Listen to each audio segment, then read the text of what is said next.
popular demand, Who Framed Roger Rabbit? A lot of people have been asking me to do this film, and I guess I can sort of see why. It is technically Disney animation, even though it's mixed with live action. It had groundbreaking technology, and it was the first time you saw characters like Mickey Mouse and Bugs Bunny together. That's still so surreal to me.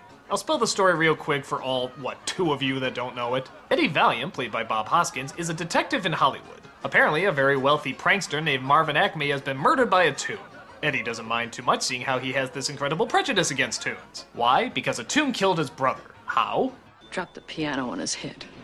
That is hilariously tragic. Everybody thinks Roger Rabbit is to blame, and so he goes to Eddie Valiant to try and solve the case. Despite his prejudice, he does believe that the rabbit is innocent. And so, with the help of the characters from Toontown, including Roger's saucy hot wife named Jessica, they set out to solve the mystery. I'm trying to think what I can say about this film that everybody else hasn't already.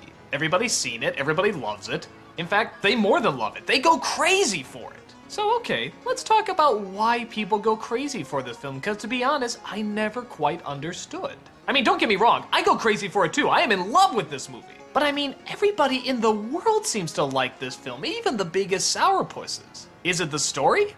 I guess, but I don't know. It's not really much of a mystery. I mean, take a guess who the bad guy is. No, really, come on, take a wild guess. Is it the characters? Well, yeah, they're pretty good too, but again, nothing really groundbreaking. We've seen characters with prejudices before and they go through a story arc that changes them back. Is it how technically groundbreaking it is? I suppose, but there's a lot of technological groundbreaking movies that people don't go gaga for like they do with this movie. Even the idea of live-action actors interacting with cartoons is not a new idea. It's been done almost since the beginning of animation.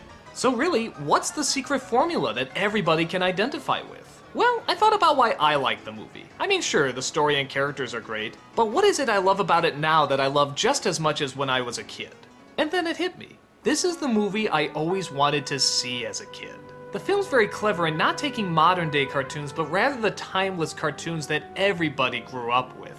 They're the characters that fill up the screen. And like I said before, it's not just Disney characters, it's Warner Brothers characters, Paramount characters. It runs the gamut. And I can guarantee you, everybody that has ever grown up watching cartoons has envisioned this. Imagining a film or a story where every single one of their favorite cartoon characters come together. And that's what this movie did. It brought everybody's childhood fantasy to life. It made these cartoon characters that we grew up with real.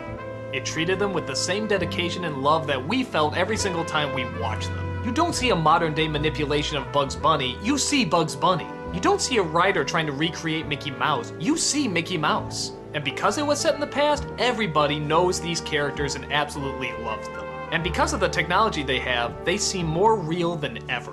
Add a good story, some scary moments, funny moments, dramatic moments, romantic moments. Top it off with some great writers and a good director who put all their time and energy into making these characters seem just as real, alive, and believable to us now as they were when we were children.